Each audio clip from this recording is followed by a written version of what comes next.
Good evening. I'm Jennifer Ritchie, the ADL Pacific Northwest Board Chair. And I'm Pam Schwartz, and have the honor of serving as Vice Chair of the Board. Tonight, on behalf of our board, we thank you for joining us during these unusual times for our Concert Against Hate regional reception. We look forward to sharing with you ADL's accomplishments and crucial work to fighting hate and promoting communities of respect. Adapted from our regular A Taste of ADL regional reception held in Seattle, tonight we are coming to you virtually. Whether you're watching from your living room in Anchorage, Boise, Billings, Seattle, or Portland, what unites us all is a common goal of building a more just and fair world for all of our neighbors and all our communities. I'd like to thank ADL's Pacific Northwest Advisory Board, a growing, dynamic group of diverse leaders who are passionate about improving our community. I'd also like to thank the fabulous Events Committee for your time and dedication, and our many table captains and hosts for your support.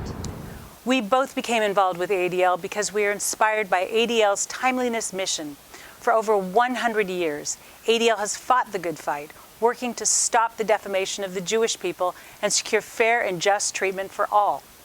ADL's mission continues to be vital today, as we see tragic spikes in all forms of hate, intolerance, and white supremacy in our own backyards, and a national reckoning on racial injustice. ADL's ironclad commitment to civil rights and roles as a leading voice against hate and ally for social justice are needed now more than ever. This evening, we look forward to hearing from the dynamic Eric Ward. He's the Executive Director of the Western State Center and a nationally recognized expert on the relationship between authoritarian movements, hate violence, and preserving inclusive democracy. There is no one better suited to be speaking about our current moment. Tonight, we all have the opportunity to speak up, to face the hate that plagues our community. Whether it be your time, your donations, or your voice, this is our moment to reject fear, to embrace hope, and to recommit ourselves to allyship.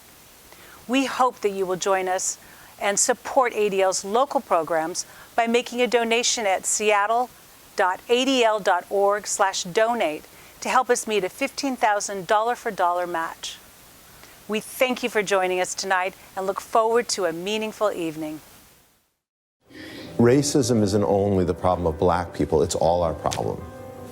And homophobia isn't the problem of only gay people, it's all of our problem. Anti-Semitism only isn't an issue for the Jewish community, it is everyone's problem. And we know from history that Jews are the canary in the coal mine. In 1913, the founders of ADL understood this truth. And then, catalyzed by the lynching of Leo Frank, they embraced a simple yet audacious mission: to stop the defamation of the Jewish people and secure justice and fair treatment to all. Hateful anti-Semitic stereotypes in the press, in the public square, in politics, we fought for us all. For Jews, for everyone. The right to vote, regardless of the color of your skin. The right to come to our shores, regardless of what country you hail from. The right to marry, regardless of sexual orientation. The right to be free from harassment, discrimination, or hate, regardless of your differences. Today, ADL continues to fight for us all. ADL is a century-old anti-hate organization, and we have only begun to fight. Against anti-Semitism, against all forms of hate. On the street, online, in the classroom, on campus, in the workplace, from City Hall to the halls of Congress to the halls of power in world capitals, we will continue to fight the hate that harms us all. ADL is the first call when acts of anti-Semitism occur. We are a recognized expert in the study of extremism. We are a worldwide leader in anti-bias education. We are the foremost authority and trailblazer in fighting hate online. And we are a relentless advocate for the civil rights of all. When vulnerable communities are threatened here at home or abroad, we will speak out for them. In 1913, our founders understood that America would only be safe for its Jews if it was safe for all its people. And since then, we have defended American values like dignity, equality, justice, and fair treatment for us all.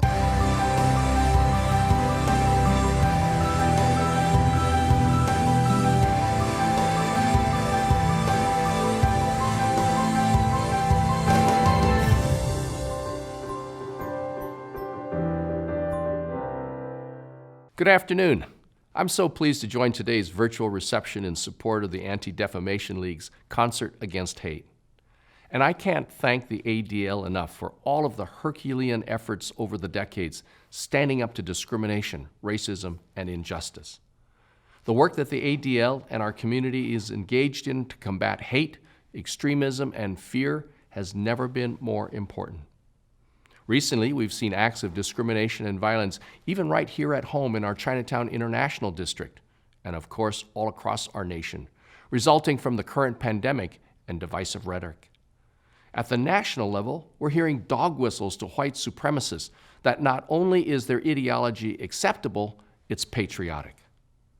In fact, on the very same day that the Proud Boys were told to stand back and stand by during the presidential debate, the FBI issued an intelligence report warning of an imminent violent extremist threat posed by a far-right militia that includes white supremacists. And when given the opportunity to clarify the president's comments, the White House simply said he really didn't know about the Proud Boys.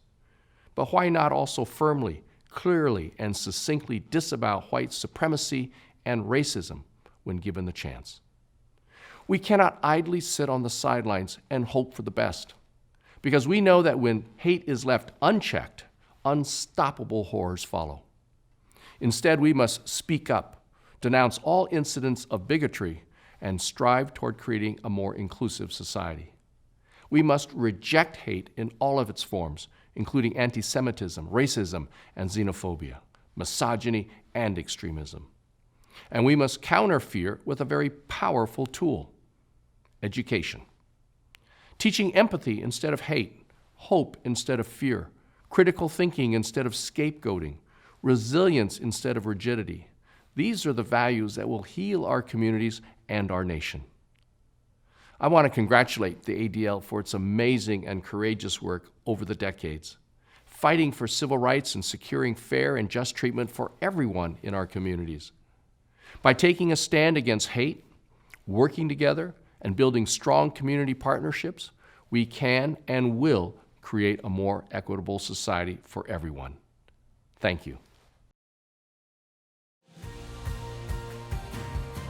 My name is Fred Rundle. I'm the Assistant Superintendent of Learning Services for the Mercer Island School District. I'm Gretchen. I'm the PE teacher at John Hay Elementary in Seattle. And we have had the No Place for Hate program for the last 2 years. My name is Scotty Nash. I'm the Education Director for the ADL Pacific Northwest region. So education with the ADL Pacific Northwest really works with students and staff and community members to explore identity. Who are we? What are the different aspects of what shape us as individuals? We want to move forward and enact change, and we want to make sure that we're creating an environment that has no place for hate. When we're looking at students, it's their ability to not only understand themselves, but to connect with people who are different from themselves.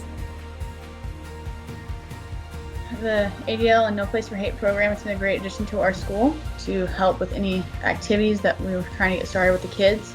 We did a book study for our first activity.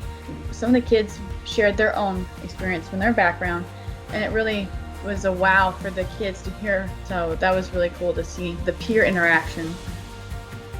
So a World of Difference training allows students to practice the conversation skills that they need when they hear something that makes them feel uncomfortable or unsafe. It builds connection among kids so that they are really working with identifying and connecting with people who are different from themselves. One of the great benefits that we've experienced is the way in which they've helped us to bridge community relations as well as intra-district relations here within the Mercer Island School District. The support has always been really about coming alongside us, not just doing for us. And I think that's a really important aspect of the ADL, coming in, supporting us through to get us through the emergent issue, but then really staying with us and offering resources, checking back in, and then doing follow-up trainings at the staff and student level.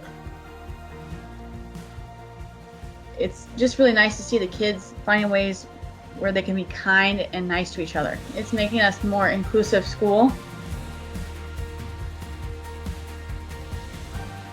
I want to thank the ADL for all of their tremendous support, and those who have not benefited yet, it's a call away, and you will be blown away by the support that you receive. We're really excited about the work that we do and the impact that we're making across the region.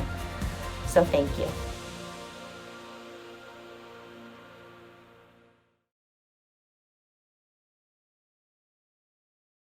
Hello, Governor Kate Brown here. Thank you for supporting the Pacific Northwest chapter of the Anti-Defamation League.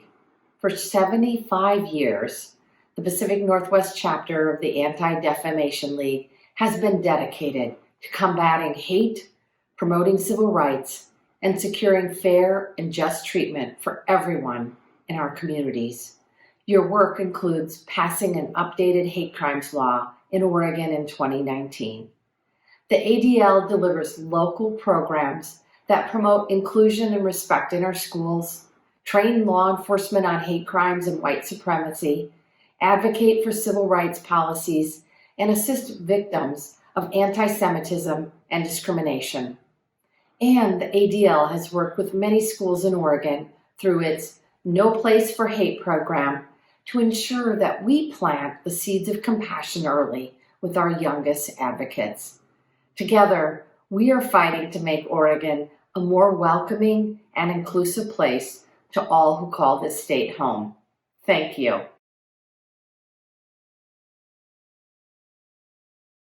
Good evening, Seattle. It's an honor to join you today. And on behalf of ADL, I want to welcome you to ADL's Pacific Northwest A Taste of ADL pre-show reception and our first virtual ADL in Concert Against Hate. I'm Fred Block, a member of the executive team at ADL headquarters in New York. I'm thrilled to be among you today. And I want to take a moment to thank all of you who made this evening possible, from our dedicated donors to our amazing staff, to our community allies across the region. You make our work possible. Now, this year has been full of challenges, but with each of those challenges, ADL has risen to the occasion to continue our fight against anti-Semitism, extremism, and bigotry. As we look forward to 2021, we are reminded just how critical our work is in a world that needs it more than ever. That's why we are doubling down in our work in education in K-12 schools, advocating for policies that bring safety to our most vulnerable, and strengthening partnerships with marginalized communities. That's why we are working to expand and build bridges in key communities like Anchorage, Portland, and Boise. And that's why we are committed more than ever to ensuring that ADL Pacific Northwest is there for you during these times of uncertainty. Before I close, I just want to encourage you to support your local ADL Pacific Northwest office, who is on the ground fighting for, working in, and supporting our communities every day. You can make a gift now at seattle.adl.org/donate or by texting ADLPNW to this number, 52886. Every gift makes an impact. So thank you in advance for that. And thank you again for joining us this evening. We look forward to your continued engagement because it takes all of us to fight hate for good. Be well, everybody, and enjoy the show. Hello, my name is Kendall Kosai, and I am the Associate Regional Director for the ADL Pacific Northwest region. It is no secret that this year has been challenging, exhausting, and to put it simply, chaotic. But in a time when hate is on the rise, we look to our leaders in our community who parse through the uncertainty with clarity. That's why we are pleased to have Eric Ward, Executive Director of the Western States Center, as tonight's keynote speaker. Eric is a national expert on the relationship between hate violence and preserving democratic institutions, governance, and inclusive societies. He's often looked to as one of the foremost experts on anti-Semitism, racism, and hate. His work has spanned decades in addressing white nationalist movements, hate violence, and most importantly, community resiliency. We often say that sunlight is the best disinfectant for hate, And in this moment, Eric is that sunlight. We are honored to hear from him this evening. Please welcome Eric Ward. Hello, my name is Eric Ward, and I'm Executive Director of Western State Center. It's such a pleasure to be with you for the ADL in Concert Against Hate program. It's such a critical time in our country for racial justice and for economic opportunity. We have seen over the last 4 years Jewish communities and individuals targeted because of their identity. This has happened across the political spectrum, but the most dangerous manifestation has been the activity of the white nationalist movement and other alt-right manifestations. Whether it's been the targeting of Jewish philanthropist George Soros, attacks and plotted attacks against Senator Charles Schumer, whether it has been attacks on Jewish houses of worship in Poway and in Pittsburgh, or whether it's been the attacks on Jews themselves on the streets of Jersey City or Brooklyn. It is clear to all of us now that anti-Semitism continues to be on the rise in our country. It's a disturbing manifestation, not just for Jews, but for non-Jews as well. For you see, the role of anti-Semitism is to distract the have-nots from ensuring that equality happens in practice. It does so by providing a useful scapegoat, the Jewish community. And it encourages the have-nots in our society to place all of our frustrations onto another minority community in our society. You see, anti-Semitism is insidious, not just because of the behaviors it provokes, but the narratives, the false ideas of Jewish power, the idea that Jews are a nefarious, dangerous group in America. These are the dangers of anti-Semitism amongst us. Anti-Semitism directly undercuts democratic practice. The belief that we as individuals, as citizens, and as residents of this country, have the ability and the right to govern our own affairs, that government is of the people.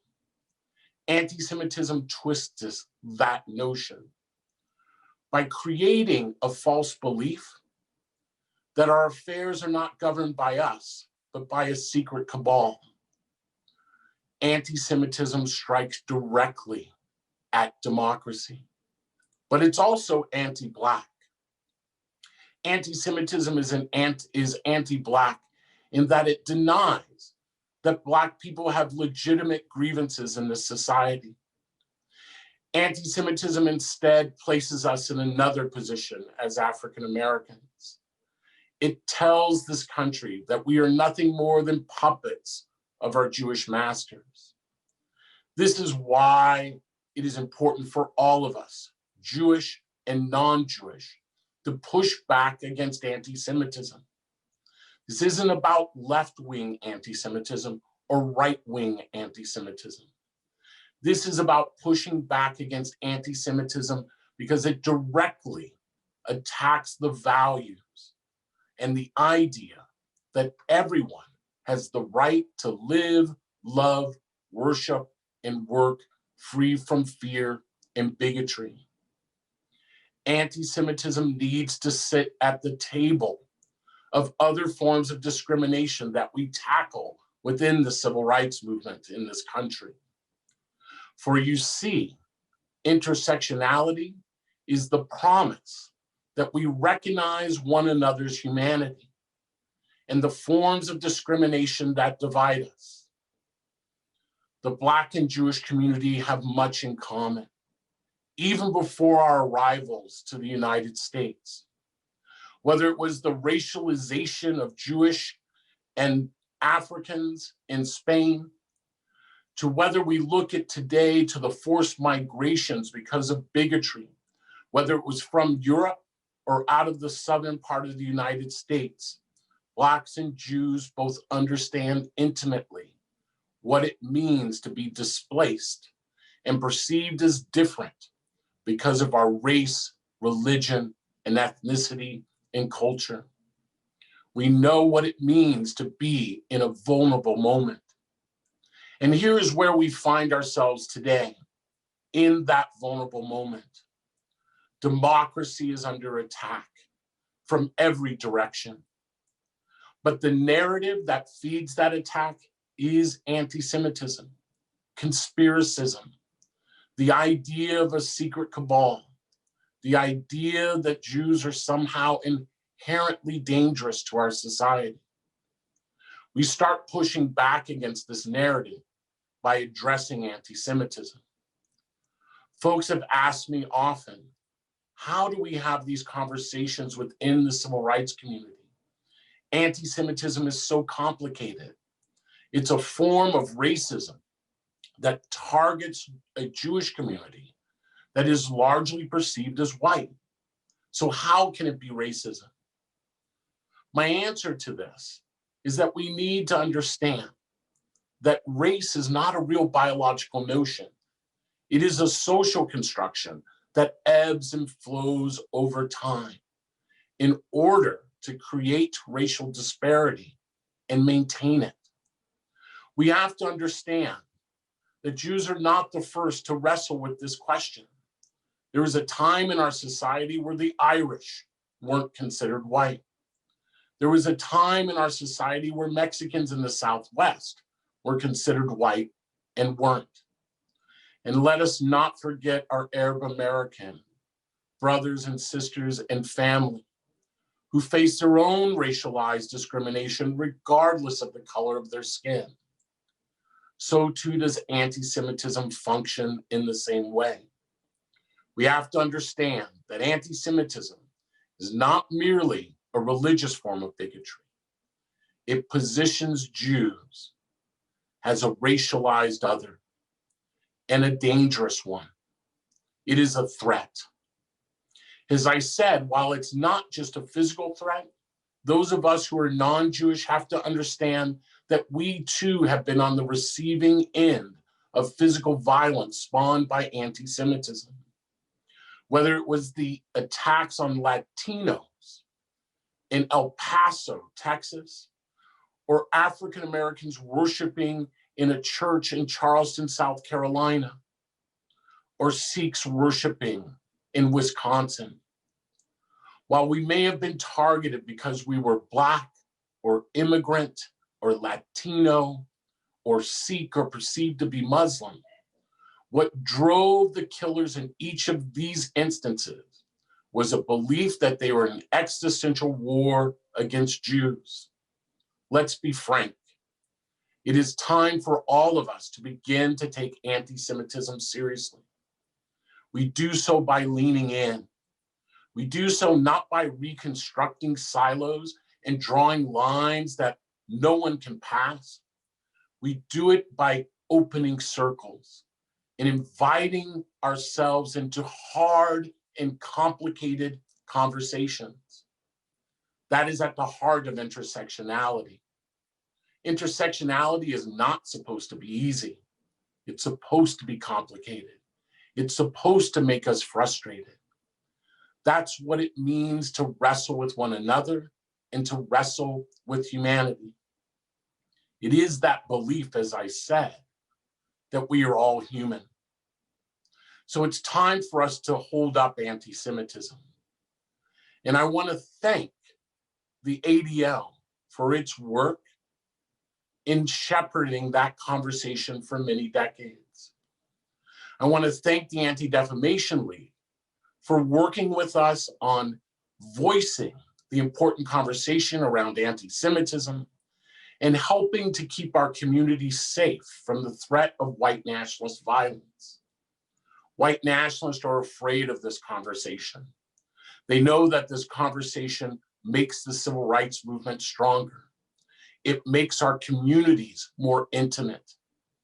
And you see, intimacy is the real threat and counter to white nationalism, its belief, and its violence. The more intimate our communities become, the more visionary we also become. This is our moment. We see that democracy is under attack. Democracy that has largely been built by Black struggle in this country. Whether we are talking about the 1960 civil rights movement or the modern day civil rights movement under the umbrella of Black Lives Matter, we have to understand that this is our moment in history, a time for our voices to be heard, to vision the society we say we want. But it's not just about visioning.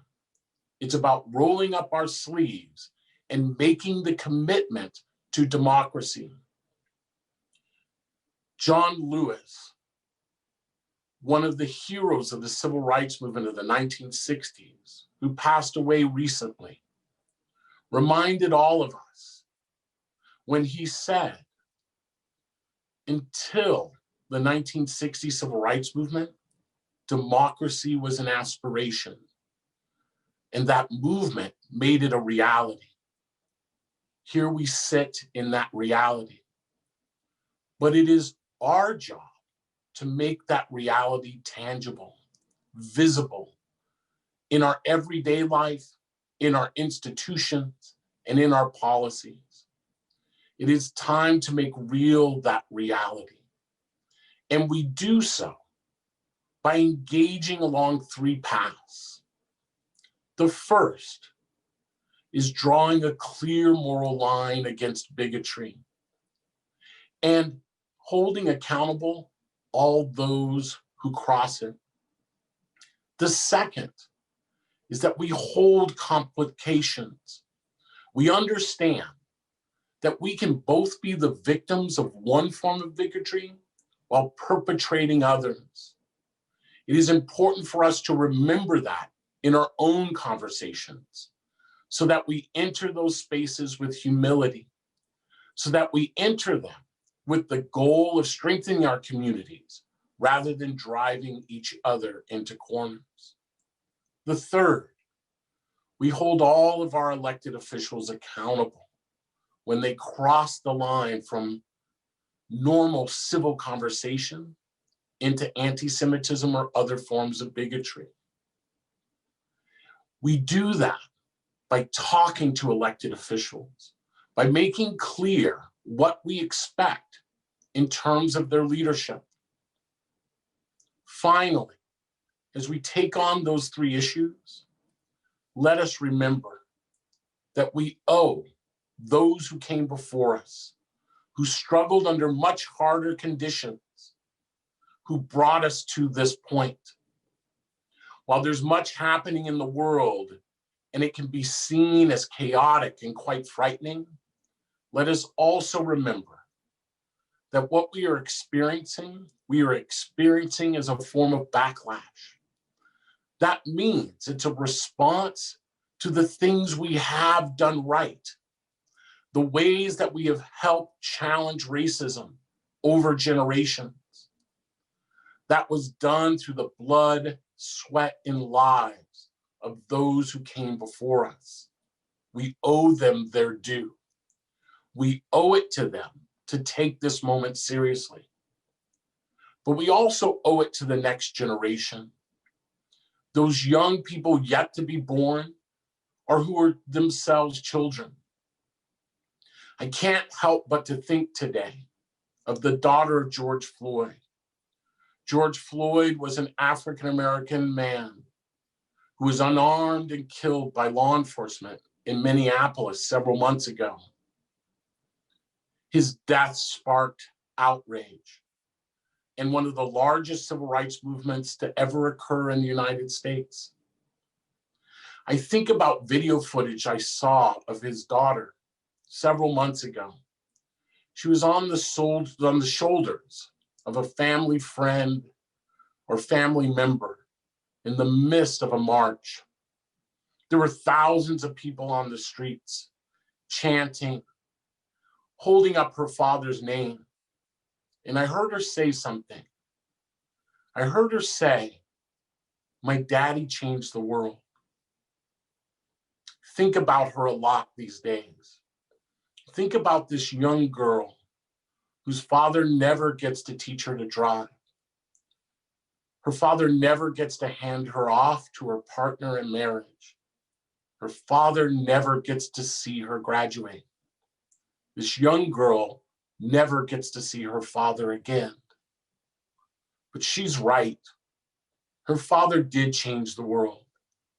And it wasn't his burden, and it wasn't his responsibility to do so, but that is what happened. But I think about her in other ways too. I think that this young girl has the right to that world. She's earned it. And so has every child like her. But that doesn't happen if we continue to silo ourselves. It doesn't happen if we enter these conversations with arrogance instead of humility. It only happens when we begin to take courageous steps towards one another. That's what the Anti-Defamation League has done.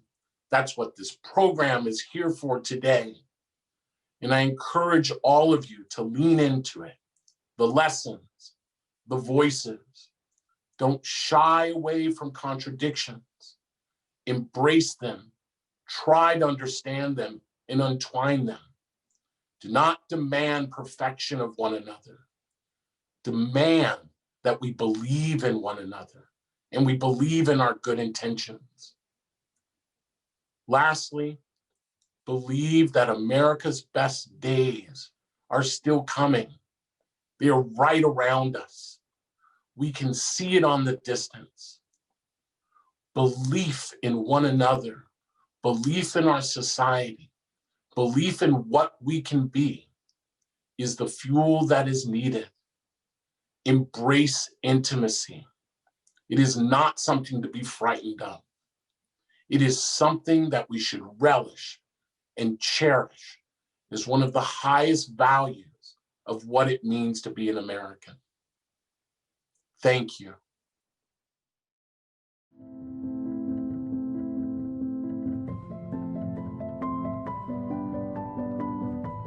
Swatting is a deliberate act to mentally and physically intimidate and harm foes by weaponizing law enforcement against the communities it serves. 37% of Americans experienced severe online hate and harassment in 2018, compared to 18% the year prior. The current penalties for false reporting for swatting is just simply not okay.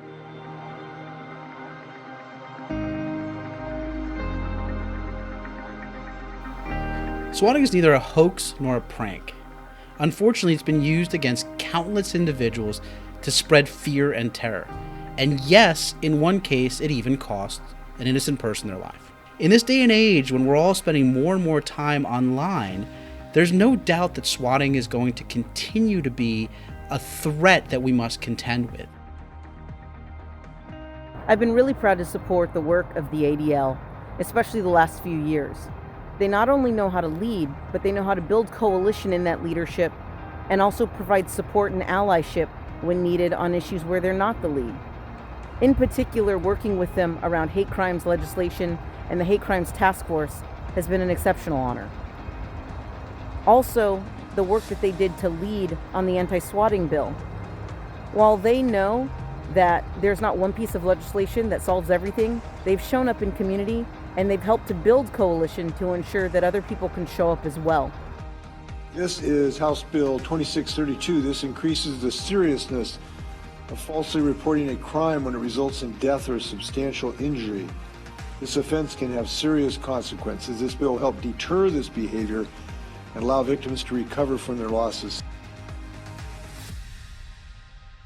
When it comes to combating online hate, ADL has a special ability to shine the antiseptic light of transparency on these groups, to make sure that platforms are not able to just allow groups like this to congregate uncontested.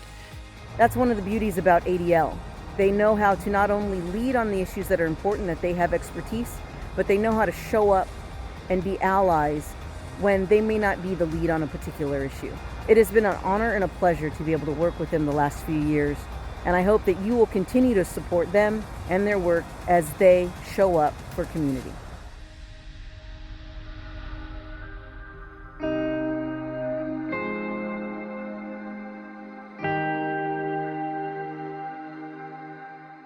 Hi everyone, Governor Jay Inslee here. Thank you for taking the time to be with us this evening as we celebrate the work of the Anti-Defamation League's Pacific Northwest office. ADL is a century-old civil rights organization that's worked in Washington State and the greater Pacific Northwest to stop hate and anti-Semitism while securing justice and fair treatment for all. It's safe to say their work is critically important today. And as we continue to experience a rise in hate and white supremacy and anti-Semitism, ADL's work to build community resiliency in the face of bigotry, educate the next generation to be compassionate leaders, advocate for the civil rights of all people, and expose extremism has never been more urgent. Even in the wonderful state of Washington, we're not immune to acts of hate and violence. We know this. Washington has the third highest per capita rate of hate crimes in the U.S. And due to organizations like ADL, we're working together to strengthen our response to all forms of hatred and bias, targeting marginalized communities. I was proud to sign into law a strengthened hate crimes bill and new legislation to combat online hate and harassment. Both of these were championed by the Anti-Defamation League. So, thanks to the ADL for your work to build a hate-free Washington and communities across the Pacific Northwest, where all our neighbors can feel safe and thrive. Please stay safe, stay healthy, and good luck to us all. My name is Miri Cypers, and I'm honored to serve as the Regional Director for ADL's Pacific Northwest region.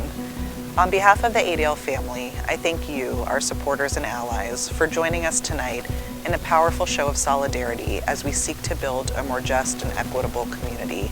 Before I start, I want to give special recognition to our wonderful team, Kendall Kosai and Scotty Nash, who work tirelessly each day to deliver our local programs and carry out ADL's mission in the Pacific Northwest. Since our founding in 1913, we worked to stop the defamation of the Jewish people and secure fair and just treatment to all. While so much has changed over the past 100 years, we're at a unique moment in history with a rise in anti-Semitism and hate, white supremacy, a national reckoning on racial injustice, and severe polarization. ADL's work remains more relevant and critical today than at any point in my lifetime, and perhaps in yours as well. Due to your support, our fight against hate is creating lasting impact. Through a holistic, integrated approach, we're on the front lines, educating, training, advocating, and speaking out. And even in a time of COVID, we're not missing a beat. We're continuing our important work by adapting and meeting the needs of our communities. In response to bullying, anti-Semitism, and racism in schools, we're scaling up our education programs in our local communities. As incidents of school-based anti-Semitism and bias have increased in recent years, we've stepped up our response, working with 3,000 students in 2018 to now 25,000 students this past school year. And in the COVID era, we immediately adapted all of our school-based programs and trainings to the virtual environment, supporting schools, educators, and families as they seek to build hate-free communities. In response to increasing acts of anti-Semitism and hate, we're shining a bright light on intolerance, collecting and analyzing data, educating the media and the public about what's in our backyards, and assisting victims by offering our resources. In Washington State, we responded to 127 incidents of hate last year, and in 2020, these incidents have nearly tripled, responding to over 300 in Washington State alone by this October. This March, we adapted our in-person adult community programs and launched a virtual Lunch and Learn series focused on the most pressing civil rights issues, partnering with diverse organizations to provide educational opportunities, from How to Be an Ally workshop to programs on voting rights, cyber hate, and education and equity. ADL is continuing to meet the needs of our constituents in this new landscape. And finally, our advocacy work advancing civil rights has not ceased, It's become more important than ever for us to use our voice, our history, and our commitment to allyship to tackle racial injustice. Recognizing the growth of online hate and harassment facing marginalized communities, we successfully led a coalition in partnership with the Jewish Federation of Seattle to pass an anti-swatting law in the Washington legislature that was signed into law. And we've leaned into the issue of voting rights, utilizing our volunteers to send over 1,000 postcards to ADL constituents on the West Coast. By investing our resources in education, community programs, and advocacy, we're building a world in which all of our communities, especially our youngest, can thrive and feel safe because of who they are. While this year presented many challenges, we're committed to the meaningful work ahead, and we're doubling down to fight hate for good.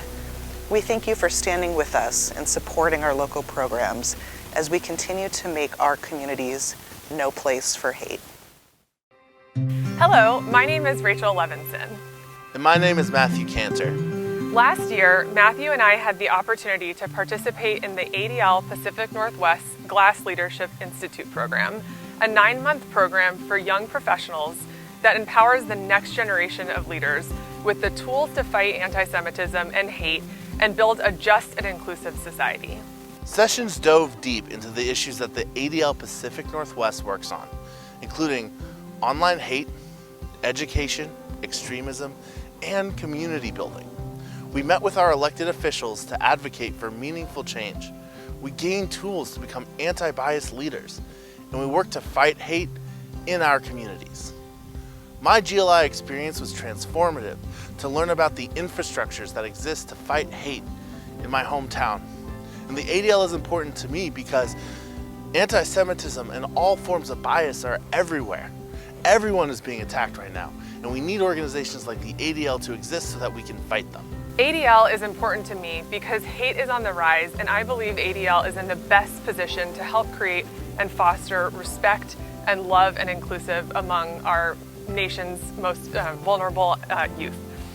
Whether it's fighting for stronger hate crime laws, protecting marginalized communities, standing up for our most vulnerable, or educating 25,000 anti-bias student leaders, ADL is a leader in our community. When white supremacists leave threatening flyers across our region, the ADL is there. When our voting rights are under attack, the ADL is there. And when immigrants and refugees are pushed to the margins of our society, the ADL is there. When an act of anti-Semitism occurs in a school, the ADL is there. That's why today we stand here to ask you to be there for the ADL. Because every day, ADL makes a meaningful impact on the lives of so many, just as it has made an impact on us. Tonight, we are hoping to make our dollar for dollar match. You can donate now at seattle.adl.org/donate to help us reach our match. Together, we can make it happen. Every gift makes an impact.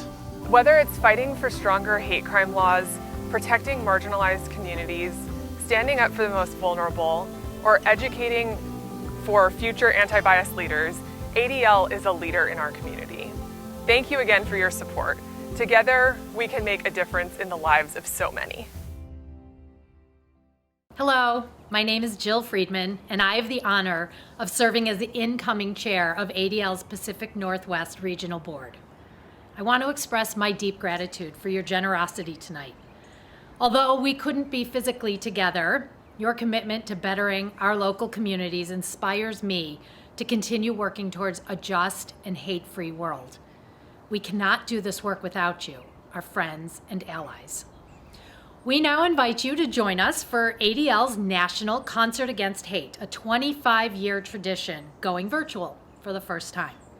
The concert will include musical performances and honor real-life heroes who have extraordinary stories of standing up to all forms of injustice, extremism, and hate. All guests registered for this pre-reception have been automatically registered for the concert, and instructions for participating will be displayed shortly. Thank you again for an amazing evening. We hope you'll stay engaged and get involved in the ADL's work in the Pacific Northwest so we can continue to fight anti-Semitism and hate, educate the next generation, and promote communities of respect. We look forward to being together next year. But in the meantime, stay safe, stay healthy, and enjoy the concert.